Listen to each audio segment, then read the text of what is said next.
Brought to you by Flow, Red Stripe, Coca-Cola, KFC, Supplegen, Sunshine Snacks, and water.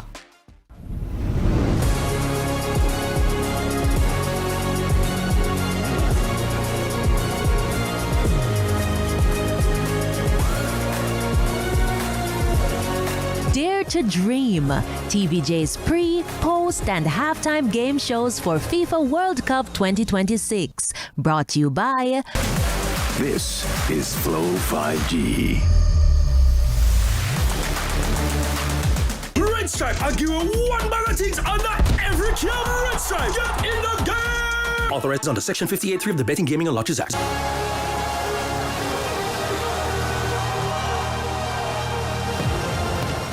For the moments that are best enjoyed with your hands, KFC, it's finger licking good. Vibes and energy and ring. Where the people want in the streets. So no matter what, when it comes to giving our all, that's where we shine.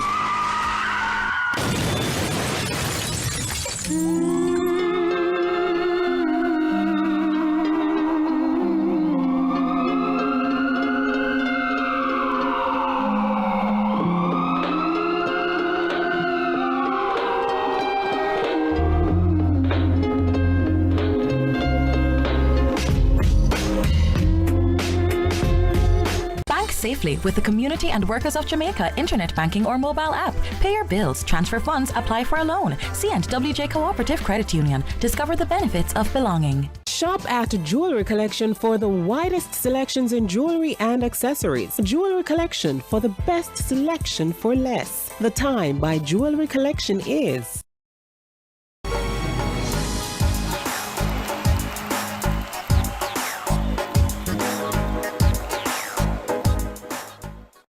The following program is suitable for viewing by children under the supervision of adults. Parental discretion is advised.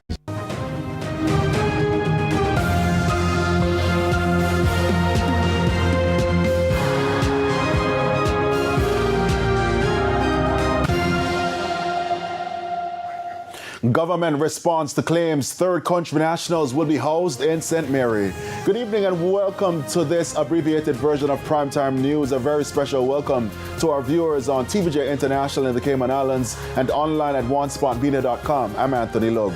Also, family of missing teen Jaden Smith renews calls for answers 9 months later.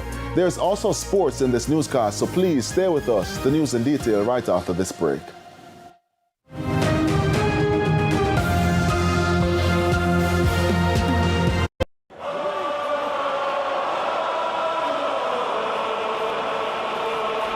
For the moments that are bested, KFC, it's finger licking good. An essential tip for proper meat storage. Brought to you by... Top quality meat, frozen veg, seafood and processed meats at affordable prices. Nation's choice, always your best value. Separate meat. Keep meat on a tray or in a sealed container to prevent juices from dripping onto other foods. That was an essential tip for proper meat storage. Brought to you by... Top quality meat, frozen veg, seafood and processed meats at affordable prices. Nation's choice, always your best value. Primetime News, brought to you by... For the moments that are best enjoyed with your hands, KFC, it's finger licking.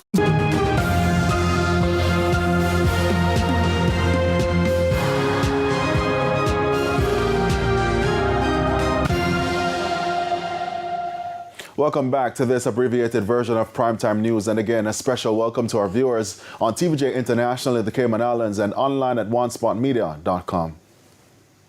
Up first this evening, the government is responding to claims that third country nationals will be housed at a property in St. Mary pending the outcome of their case by immigration officials in the United States. And as you'll hear in this report, it's still not clear when the first batch of 25 will arrive. There are more questions than answers about where the government will house the first batch of third country nationals when they arrive in Jamaica. In an interview with TVJ News on Saturday, National Security Minister Dr. Horace Chang refuted suggestions that they will be accommodated in St. Mary. There are no third country nationals in St. Mary currently, and there is no arrangement to house any third country members in the institution in St. Mary. But if not St. Mary, then where? St. Mary was never an option. I don't know what the relevant technical people are doing. They might have looked at St. Mary. It was unlikely because they want them to be near points of transport. Can you say what are the areas being looked at? No, I'm not looking at any area. When the technical people who are involved in the migration operation decide to look around, they look for a facility that they think can be made available. Some Jamaicans have expressed concerns about the background of some of the third country nationals being sent to Jamaica. Dr. Chang, criminals, but illegal migrants whose claims are yet to be determined by the United States. And so, we asked whether residents would be engaged before the location for housing is selected. We're going to have to use a commercial place. If we take a private residence, we'll have to engage the resident community. But if the international organization for migration, which will be working with us, find a hotel and lease it, that's their privilege. It's a business activity. Remember, they'll be coming here in transition, and like we transition anybody else to Jamaica, they will not be subject to detention. So we are working with the international organization for migration. They will identify the venue with us, and it's a commercial operation. As uncertainty lingers about where the first batch of 25 under the program will reside, there are also questions about when they will arrive. When do you expect this to be finalized, and when is it that we can expect the first set of TCNs? I have no idea. I have no idea. No idea whatsoever? No, because we have to go through a legal process to process them. I have to give legal status, we have to find the accommodation, and we have to discuss with the government that will be sending them when they're available and the type of people coming. You have to go through the regular due diligence. So there's some time to come. Local Government Minister Desmond McKenzie is hitting back at councillors and other local representatives who have been critical of the government's approach to drain cleaning and road repairs. Speaking at the handing over of the Cleanup and Restoration Initiative grants in St. James on Friday, Minister McKenzie says some of the comments being made are politically motivated. Roughly every month, the local authorities, whether they are a PNP or a GLP-controlled local authorities, get an amount. We get around 600 or 700 million on a monthly basis from the Ministry of Finance, which is shared up, not by me as the minister, but it is done on the number of roads in each parish. So when they tell you that they do have money to fix roads, not true. He also stressed that the local authorities also generate their own revenue to improve service delivery throughout the municipalities island-wide. Last year alone, the local authorities in Jamaica approve over 64.5 billion Jamaican dollars of plans. That was the revenue that went in. It has been months since Manchester High School student Jaden Smith disappeared without a trace. And on Saturday morning, relatives and concerned citizens took to the streets of Mandeville, hoping and renewing calls for answers. Yannick Williams has the details. Today marks 9 months since Jaden's disappearance. Concerned residents and supporters in Mandeville gathered in the streets wearing purple shirts, bearing his photograph, keeping his face at the center of a heartfelt call for answers. We're not hearing anything forthcoming from the people who should have give us any information, which is the police. So we are here today asking the police to revisit Jaden's case and to let the public know what happened to Jaden.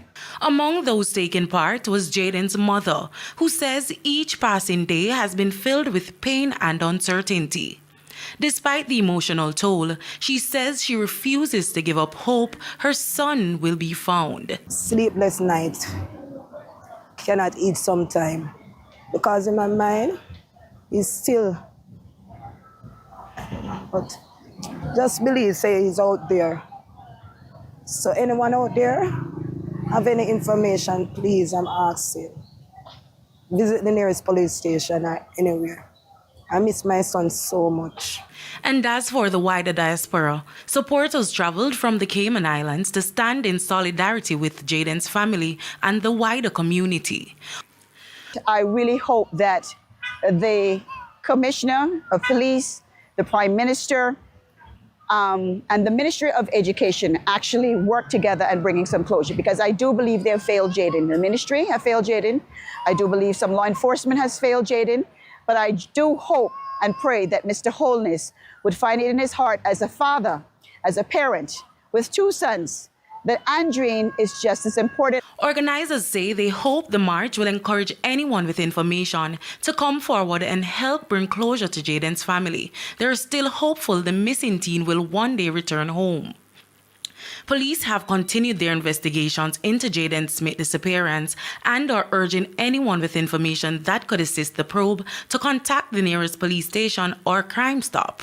Yannick Williams, TVJ News. Calls are intensifying for Jamaica to consider granting menstrual leave to women and girls who need it the most. This amidst mounting concerns about challenges faced by women and girls during their cycle each month and the lack of female sanitary products in schools, businesses, and the workplace. Kalisha Williams was at the International Beauty Expo at the National Arena today.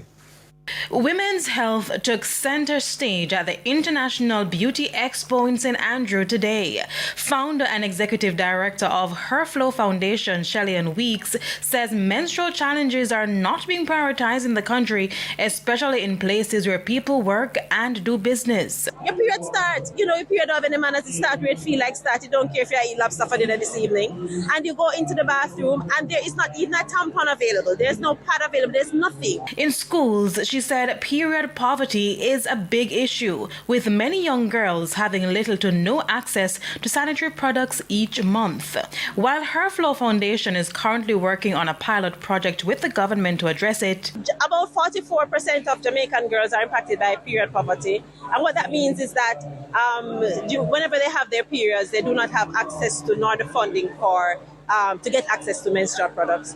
And that can have different, results. It can impact the way they attend school. Some of them stay home from school. Some of them use alternative measures to manage their periods that can open them up to infections and other challenges. She says the country still has a far way to go, pointing to several other countries who have drafted policies on menstrual leave for women who continue to suffer during menstruation. Overseas, what has happened, they have different levels of menstrual leave. Some countries, they give up to 5 days. Some countries give 1 day. Some countries require a doctor's certificate. Some countries don't.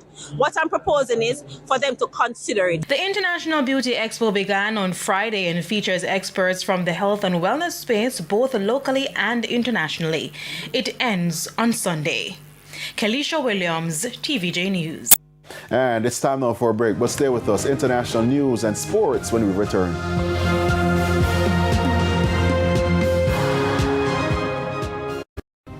Primetime News, brought to you by...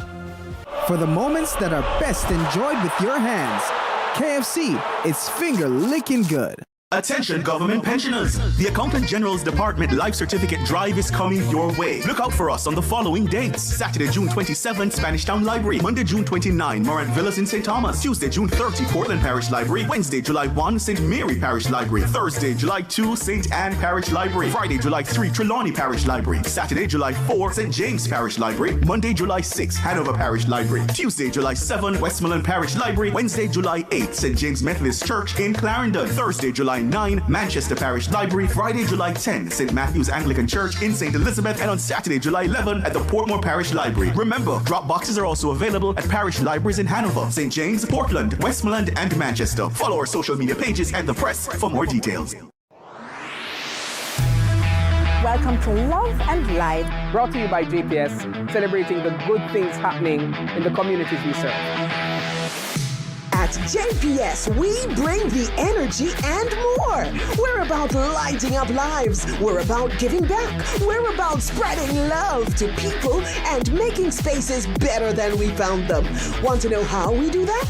Tune in to Love and Light every Sunday at 7:55 p.m. here on TVJ.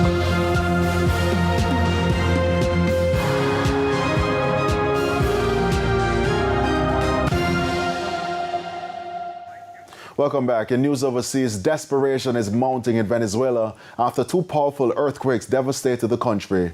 The death toll has climbed to 1,430, while nearly 69,000 people remain missing. In the hard-hit state of La Guaira, residents joined rescue efforts using shovels, heavy equipment, and even their bare hands to search for survivors. Frustration is also growing, with many accusing the government of an inadequate response to the disaster. And the Primetime News package continues with sports right after this break. Sagicor Bank, supporting businesses to help them create the recipe for success. The time by Sagicor Bank is... Picture this. You're on a beach or in the mountains, perhaps a bar or at the salon, with the world at your fingertips. That's one spot. Multiple channels, music, drama, entertainment, news and sports, pay-per-view and video on demand. Download the app, sign up, and boom. So what are you waiting for? Now more than ever, make that connection. One spot is your Jamaican app on the go, and did I say it's free in Jamaica? Sports headlines brought to you by... Start your journey with a JN Small Business Loan with small business loans as little as $10,000 and up to $4 million. Visit jnbank.com.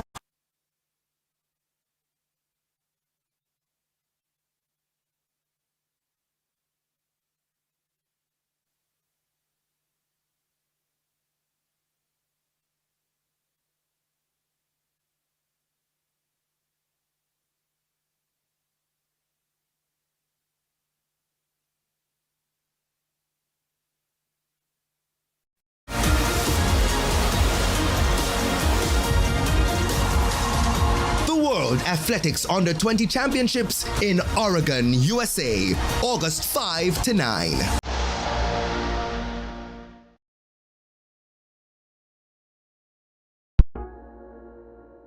The Gleaner wants you to unfold our pages in a new way. Download the eGleaner app for quick and convenient access to daily exclusive news at your fingertips.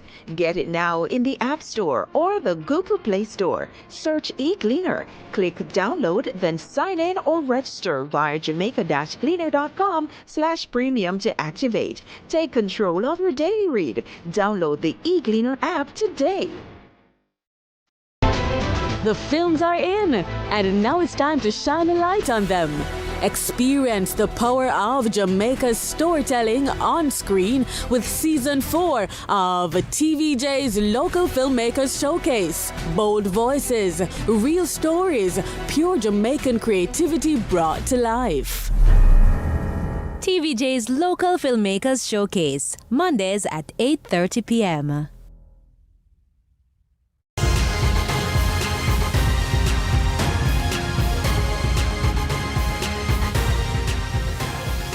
Welcome back. It's time now for Primetime Sports. And we kick things off with football. Cape Verde's Cinderella story at the FIFA World Cup continues as they've progressed to the round of 32 following their stalemate with Saudi Arabia. And as Christopher Scott reports, there were victories for Spain and Belgium in the final series of group matches. The FIFA World Cup Primetime Sports Report, brought to you by Flu, Red Stripe, Coca-Cola, KFC, Suppligen, Sunshine Snacks and Water. England have emerged as Group L winners after a 2-0 victory over Panama on Saturday. After more than an hour of stubborn defending from the Panamanians, the Three Lions finally broke the deadlock in the 62nd minute through Jude Bellingham. The victory was sealed just 5 minutes later when captain Harry Kane got his name on the scoresheet as England finished the group stage on 7 points. Aimed up at Kane! Captain delivers again! And England can breathe! Croatia also ended the group stage with a victory, edging Ghana 2-1. Petar Susic gave Croatia the lead in the 31st minute. Derek Lucasen equalized for Ghana in the 73rd minute before Nikola Vlasic restored Croatia's advantage, scoring the winner in a minute 83 to secure all 3 points for the Europeans. Ghana have also made it through to the round of 32 despite losing as one of the best third-place teams. Cape Verde became the second smallest nation to ever qualify for football's greatest showpiece, a feat forever etched in the country's history. Heading into their final group match against Saudi Arabia, they needed a positive result while hoping Spain defeat Uruguay to secure place in the knockout stage. The result went their way, and after playing out a goalless draw with Saudi Arabia, the players collapsed to the ground in celebration as they booked their place in the round of 32, where they will face defending champions Argentina. Verde came to experience the World Cup.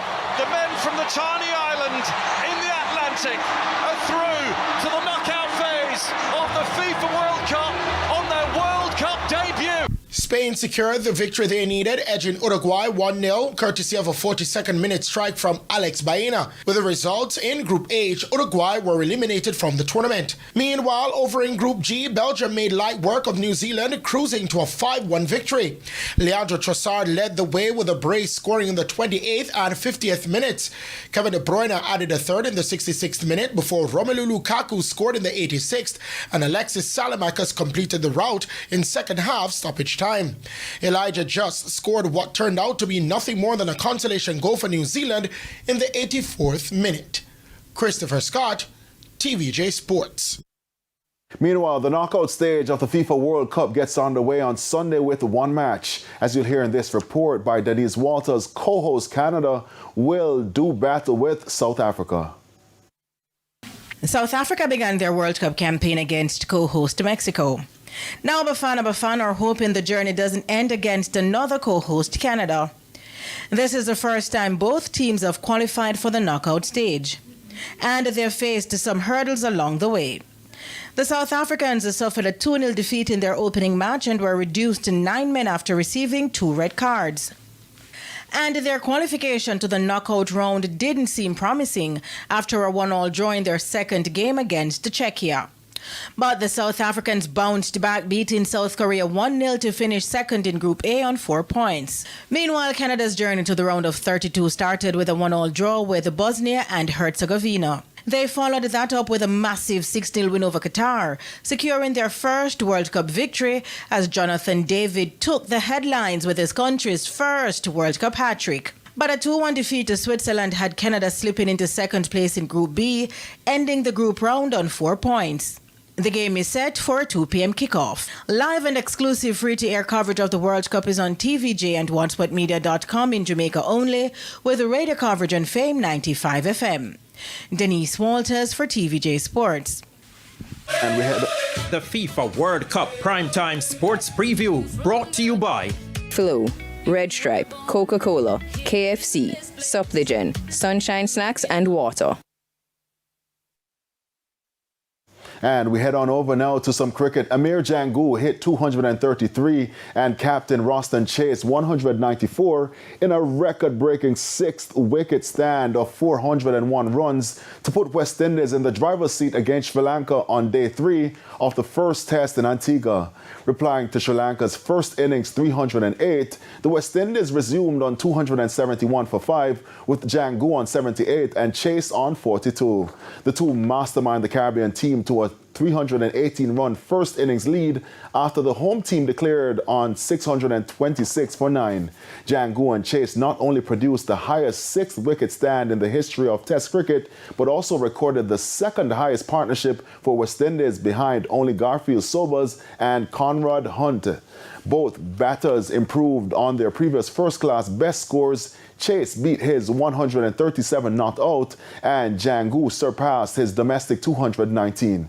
Sri Lanka, who made 308 in the first innings, were 15 for 1 from the 4 overs they faced before stumps were drawn at the end of day 3. The dangerous Pathum Nissanka was dismissed by 3 for 3 by Jaden Seals. Despite losing to Ireland, the West Indies women's are through to the semi-finals of the ICC Women's T20 World Cup. Sent to bat, the West Indies were restricted to 128 for 7 as only Chanel Henry and unbeaten 27 captain Hayley Matthews, 22, and Deandra Dottin, 22, made any significant runs. Ireland then raced to 129 for the loss of 4 wickets in 18.1 overs to complete their first ever win at a T20 World Cup. Orla Prendergast made 63. With the defeat, West Indies' hopes pinned on host England beating title holders New Zealand, and they got their wish. Melly Carr hit 42 in the Kiwis' 163 for 6. However, England were led to a 9-wicket victory by Danny Wyatt Hodge with an unbeaten 89 and Sophia Dunkley 49 not out. The two shared in a 128 second wicket stand. West Indies women will now play Australia in the semi-finals. The 5-2 Scone Choice Nautical Star went from gate to wire in landing the SVL 25th anniversary trophy for open allowance runners over a mile. The feature event on Saturday's 11 race card at Caymanas Park. Here's Spencer Darlington. Nautical Star under 6-time former champion jockey Omar Walker for 3-time former champion trainer Anthony Baba Nunes made his intentions known by taking the ascendancy from the get-go, with Don Quessy and the 1-2 favorite Supernatural Power in pursuit. However, the 6-year-old American-bred Derby horse was not for catching on the day and went away for an impressive victory. Inside the final 5/16th, and it is a Nautical Star who has led them pillar to post thus far. Nautical Star coming to the head of the stretch with that lead. Don Quessy under a bustling ride. Supernatural Power running no race at all as Nautical Star continues to lead. Don Quessy, the new star, now asked to make ground on the outside. Supernatural Power and Barnaby left struggling in behind, but it is out in front. Nautical Star with a clear lead under Omar Walker. Nautical Star comes running away in the SVL 25th anniversary trophy. Nautical Star will win it. A double for Anthony Nunes. Barnaby is second. He has the exacta. Nautical Star covered the trip in a nippy 1 minute 35 and 3/5 of a second to win by 7.5 lengths and close out a double for Nunes on the program, while inform apprentice Tajay Suku recorded a triple. Racing continues on Sunday with another 11-race card starting at 11:50 a.m. Spencer Darlington, TVJ Sports. Thank you, Spencer. And that's it for the Primetime News Package. On behalf of our news, sports, and production teams, good evening. Sports headlines brought to you by. Start your journey with a JN Small Business Loan with small business loans as little as $10,000 and up to $4 million. Visit jnbank.com.